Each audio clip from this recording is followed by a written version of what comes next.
The custodian's closet. It was Wednesday, 8 o'clock in the morning. He finished his breakfast, got up right from his bed, and got in the classroom just in time. He finished his math test and went to recess. As he was walking, he thought,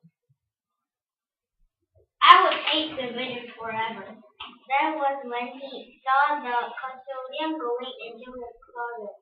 When he walked past it, he heard tiny music coming from the closet. He couldn't help peeking in, so he looked inside and fell. He was falling and falling. He kept falling until he hit the soft grass and heard the music this time louder. Very desperately, he tried to find where he was now.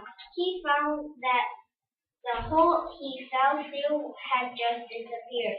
Then he saw something moving towards him, hoping that it was the custodian.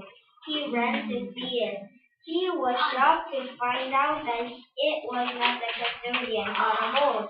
He was thin and looked very frightened. More surprisingly, he looked just as shocked as Pete. Then the boy broke into a grin. He said earnestly, My name is James. I've been in here 4 days. Terrible since I'm nothing to eat. Fortunately, I am a cub. Scout and lives on things to. Do you know how to get out of here? Pete said.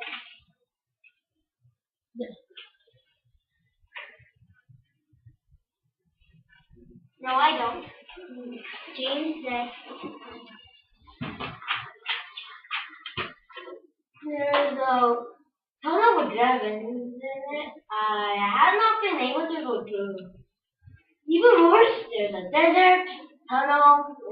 There's a desert where monsters live on. Stuff like that. That is an ocean. All you have to do is get through, and then the custodian who lives might be able to rescue us. Might. Pete was flabbergasted. He asked, Does the custodian live here? James replied, Yes, he does. I called for him once.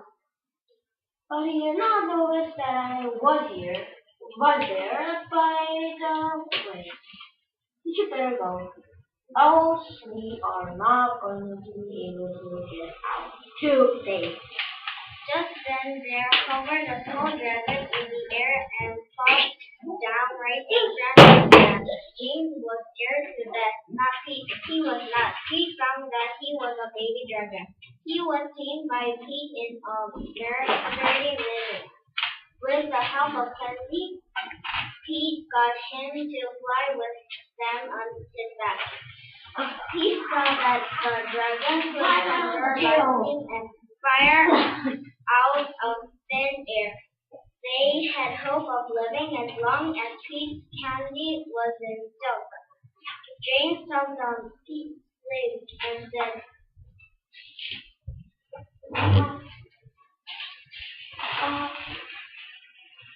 Look over there! It was an amazing sight.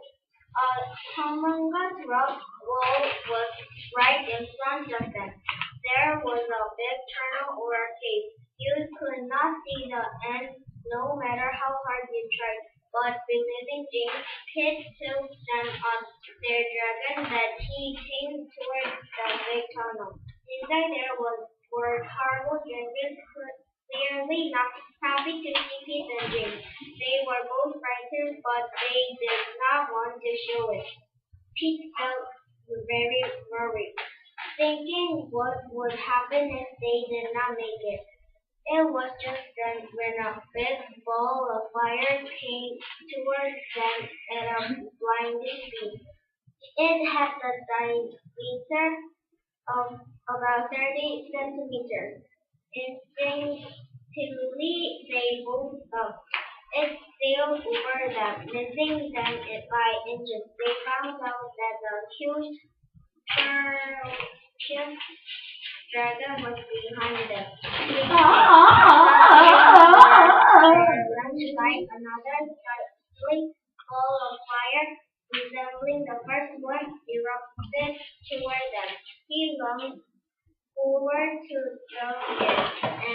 James desperately jumped backwards and the I got me!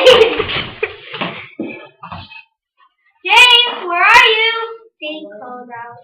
That was when he saw him, stuck between two rocks.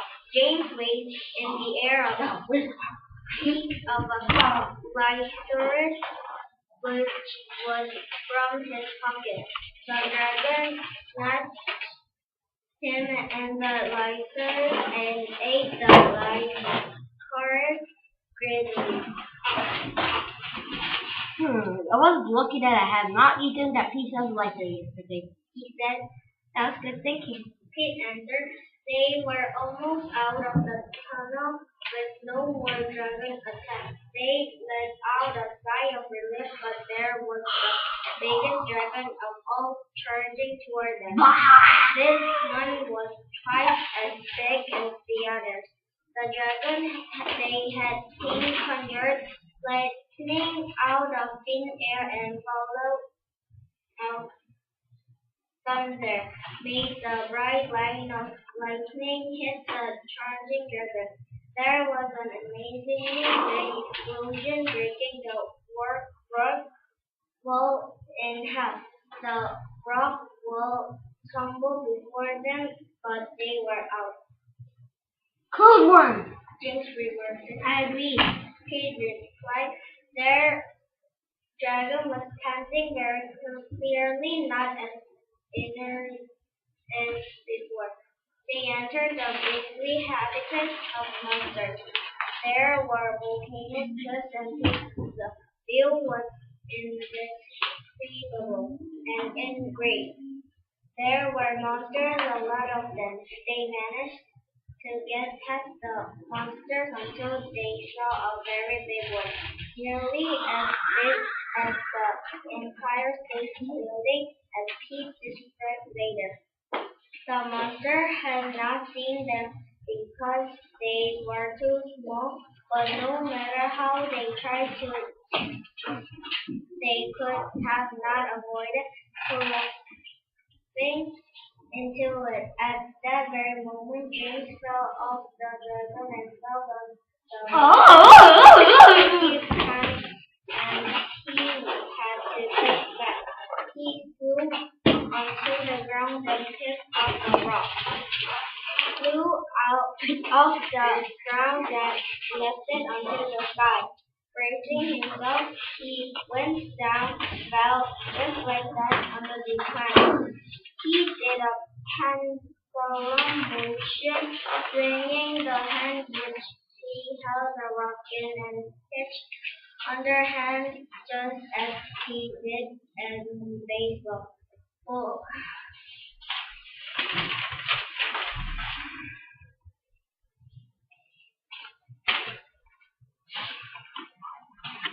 Bullseye.